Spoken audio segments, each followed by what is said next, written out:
Aujourd'hui, on va aborder un sujet qui nous touche tous, de près ou de loin, la vie, avec ses hauts et ses bas, ses virages inattendus et ses tempêtes soudaines. On a tous connu ce sentiment, ce moment où tout bascule, un accident de la vie comme on dit. Ça peut être n'importe quoi, une nouvelle qui tombe comme un coup près, une situation qui nous échappe complètement. On se sent perdu, déboussolé, comme si le sol se dérobait sous nos pieds. On se demande « Pourquoi moi ? Comment je vais faire maintenant ?» Ces questions tournent en boucle dans notre tête, et la réponse semble si lointaine, si inaccessible. C'est une épreuve qui nous force à nous arrêter, à tout remettre en question. On avait nos plans, nos routines, nos certitudes, et en un instant, tout est balayé. On se retrouve face à un mur, et il faut trouver la force de ne pas s'effondrer. C'est une bataille intérieure, une lutte pour garder la tête hors de l'eau. Mais c'est aussi dans ces moments-là qu'on découvre en nous une force qu'on ne soupçonnait pas, une capacité de résilience qui dormait tranquillement et qui se réveille pour nous aider à faire face. C'est le début d'un chemin, souvent long et difficile, mais un chemin de reconstruction. L'une des épreuves les plus déchirantes, c'est sans doute la perte d'un être cher, qu'il s'agisse d'un parent, d'un ami, d'un partenaire. Le vide laissé est immense, assourdissant. Le silence après le bruit, l'absence après la présence constante. Les premiers jours, les premières semaines, on est comme anesthésié. On fonctionne en pilote automatique. On fait ce qu'il y a à faire, mais on n'est pas vraiment là. Le deuil est un processus étrange, personnel. Il n'y a pas de mode d'emploi. Chacun le vit à sa manière, à son rythme. Il y a des jours avec et des jours sans. Des jours où un souvenir nous fait sourire et des jours où ce même souvenir nous submerge de larmes. On apprend à vivre avec cette absence, à apprivoiser la douleur. On se souvient des rires, des conversations, des moments partagés. Ces souvenirs deviennent des trésors, des petites lumières qui nous guident dans l'obscurité. On se rend compte que même si la personne n'est plus là physiquement, l'amour, lui, reste. Il se transforme, il évolue, mais il ne disparaît pas.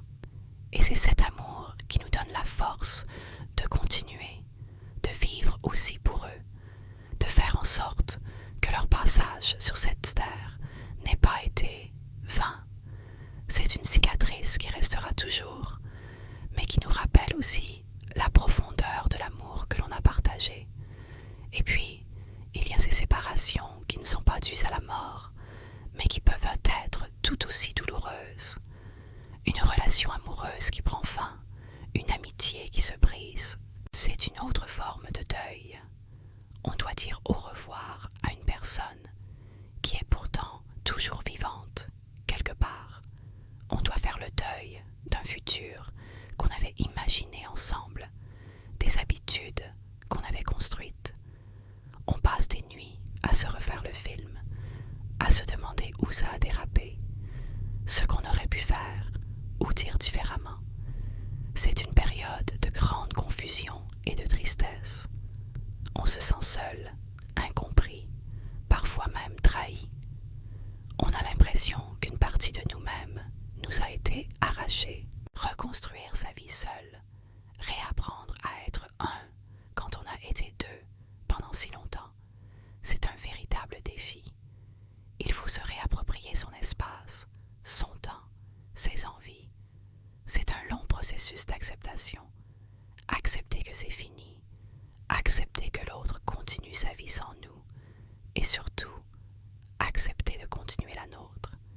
Mais petit à petit, la douleur s'estompe. On commence à voir la lumière au bout du tunnel. On redécouvre le plaisir d'être seul. On se recentre sur soi-même, sur ses propres besoins. Et on réalise qu'on est capable d'être heureux par soi-même. C'est une leçon difficile, mais essentielle La vie, heureusement, n'est pas faite que de pertes et de séparations. Parfois, elle nous réserve des surprises merveilleuses, des cadeaux inattendus.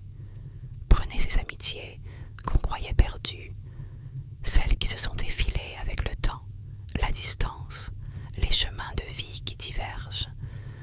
On pense à ces personnes avec nostalgie, en se disant « c'est dommage ». Et puis un jour, par le plus grand des hasards, on se recroise. Un message sur les réseaux sociaux, une rencontre improbable dans une gare ou un supermarché. Au début, on est un peu hésitant. Est-ce qu'on aura encore des choses à se dire? Est-ce que la complicité sera toujours là? Et puis, on prend un café, et là, la magie opère. Les minutes deviennent des heures.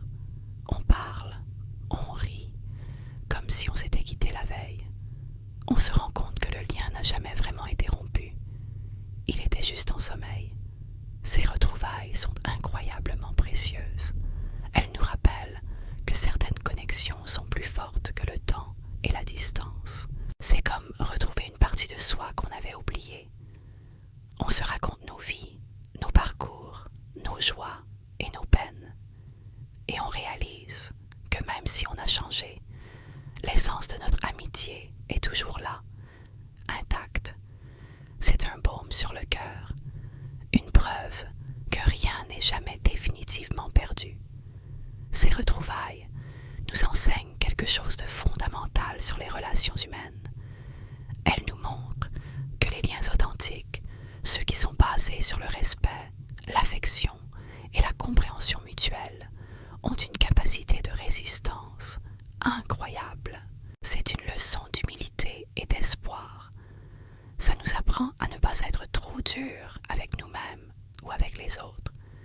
La vie nous sépare parfois, mais elle peut aussi nous réunir.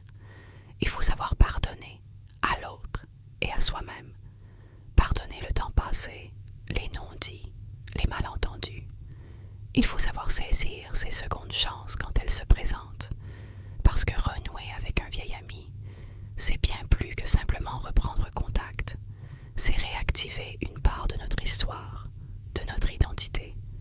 Ces amis sont les témoins de notre jeunesse, de nos rêves d'alors. Ils nous rappellent qui nous étions et nous aident à voir le chemin parcouru. C'est une source de réconfort et de joie immense. Alors, si vous pensez à un vieil ami que vous avez perdu de vue, n'hésitez pas. Envoyez ce message, passez ce coup de fil. Vous pourriez être surpris de la réponse. Parfois, il suffit d'un petit pas pour reconstruire un pont magnifique. Finalement, toutes ces expériences, les douloureuses comme les heureuses, façonnent qui nous sommes. Chaque épreuve nous rend plus forts. Chaque perte nous rend plus conscients de la valeur de chaque instant. Chaque séparation nous apprend à mieux nous connaître. Et chaque retrouvaille nous rappelle la beauté des liens humains. La vie est un cycle, un mouvement perpétuel de perte et de renouveau. Il n'y a pas de ligne droite. Il y a des détours, des impasses, mais aussi des raccourcis magnifiques. Le plus important, c'est de ne jamais perdre espoir, de continuer à croire en la vie, en l'amour, en l'amitié, de se souvenir que même après la nuit la plus sombre, le soleil finit toujours par se lever. Chaque cicatrice que nous portons est le témoignage d'une bataille que nous avons menée, d'une leçon que nous avons apprise. Elles ne nous enlaidissent pas, au contraire, elles racontent notre histoire, notre résilience. Elles sont la preuve que nous avons vécu, que nous avons aimé, que nous avons survécu. Alors, chérissons les gens qui sont dans notre vie aujourd'hui. Exprimons-leur notre amour, notre gratitude et gardons notre cœur ouvert aux surprises que la vie nous réserve, qu'il s'agisse de nouvelles rencontres ou du retour inattendu d'un ami cher. Je sais que ce sont des sujets profonds et peut-être que certains d'entre vous traversent des moments difficiles en ce moment. Si c'est le cas, sachez que vous n'êtes